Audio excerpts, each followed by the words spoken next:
আপনারা গাছ পালন করতে পারেন, সেইটা আপনারা ওর কাছ থেকে জানতে পারবেন। আর আমি বিশেষ করে বলবো যে প্রাণী পালনের সঙ্গে জৈবর যে সম্পর্ক, আপনারা গ্রিন প্রোটিন খাইয়ে প্রাণী পালন করুন। গ্রিন প্রোটিন থেকে আপনি কেঁচোকে 3 প্রজাতির কেঁচো দিয়ে ভার্মি বানান। আমাদের রাধারানী ভার্মি কম্পোস্ট এখানে এসছে, সেই ভার্মি কম্পোস্ট আপনারা পরীক্ষা করে দেখুন কিভাবে ভার্মি চিনবেন, ভার্মির মধ্যে কি কি থাকে, ভার্মি কম্পোস্ট দিয়ে কিভাবে ফুল ফল বড় করা যায় এবং সুস্বাদু করা যায়, এই মতামত এখান থেকে জানতে পারবেন। বাবা যাও দাঁড়া। আগামী দিন আপনারা এই সবার মাধ্যমে আরো অনেক কিছু দেখতে পাবেন। আমার পাশে আছেন নারায়ণদা এবং আমাদের অভিজিৎদার, আমাদের ইউটিউবার, তানার পিতা কালু মুখার্জি, অলোক মুখার্জি, সরি আমি নামটা ভুল বলেছি। তো উনি একজন ব্যাংকের কর্মী ছিলেন, কিন্তু উনি প্রকৃত প্রেমিক।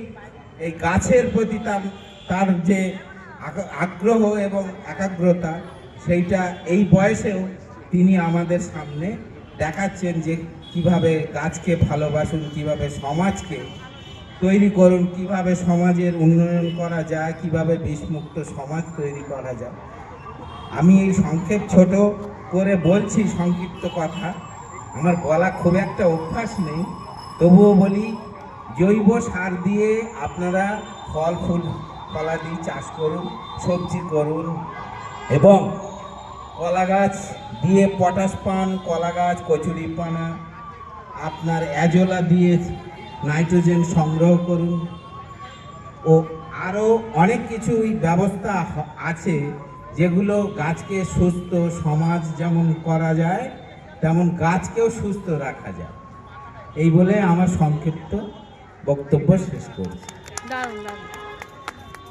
ডক্টর মিহির স্যারকে আমরা কি বলবো, মানে কুর্নিশ জানাই, কৃতজ্ঞতা জানাই যে মানুষেরও ডক্টর আছে। আমরা জানি আমাদের কষ্ট হলে, ব্যথা হলে, বুকে পেটে যন্ত্রণা হলে আমরা সেই ডক্টরের কাছে যাই, কিন্তু আমরা ডাক্তারের কাছে গিয়ে বলতে পারি ডাক্তারবাবু আমার পেটে ব্যথা হয়েছে, আমাকে এই মেডিসিন বা ডাক্তার যেটা সাজেস্ট করে সেটা দিই।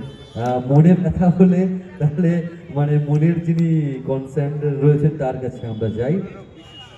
কিন্তু গাছের যদি ব্যথা হয়, গাছের মধ্যে যদি কোনো রোগ ও কোনো পোকা গাছকে একদম পুরো ক্ষতবিক্ষত করতে চায়, গাছ কিন্তু আমাদেরকে একবারও বলতে পারে না, তার মালিককে বলে না, তার বন্ধুকে বলে না, বা গাছ ডাক্তারের কাছে যেতে পারে না।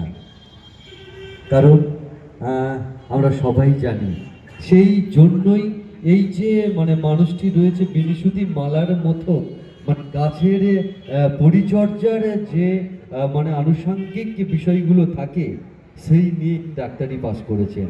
তো ওনাকে আমরা সত্যি জানাই। আপনার মতো মানুষদের আমাদের ভীষণ ভীষণ ভীষণভাবে প্রয়োজন। এই কারণ সবুজকে বাঁচিয়ে রাখবার জন্য, সবুজে পৃথিবী ভরাবার জন্য এই যে উদ্যোগ, এই যে প্রয়াস, এই প্রয়াসকে বাস্তবায়িত করবার জন্য কিন্তু আপনাদের প্রয়োজন আছে। তবে কি আমরা গাছ নিলাম, কিনলাম, বসালাম, কিন্তু গাছটা সেটা বাঁচবে কি না, সেটা মারা যাবে, বা তার মানে জীবিত অবস্থায় চলার পথে বা মৃতপ্রায় অবস্থায় তাকে আবার নতুন করে মানে প্রাণ ফিরিয়ে আনবার জন্য কিন্তু আমাদের প্রয়োজন। মানে গুড নিউজ জানাই স্যার, খুব ভালো থাকবেন, সুন্দর থাকবেন, আর সবুজকে নিয়ে, সবুজকে ঘিরে, মানুষকে নিয়ে, মানবতার মধ্যে সবুজ মিশিয়ে দিন। এইভাবেই আপনি এগিয়ে চলুন।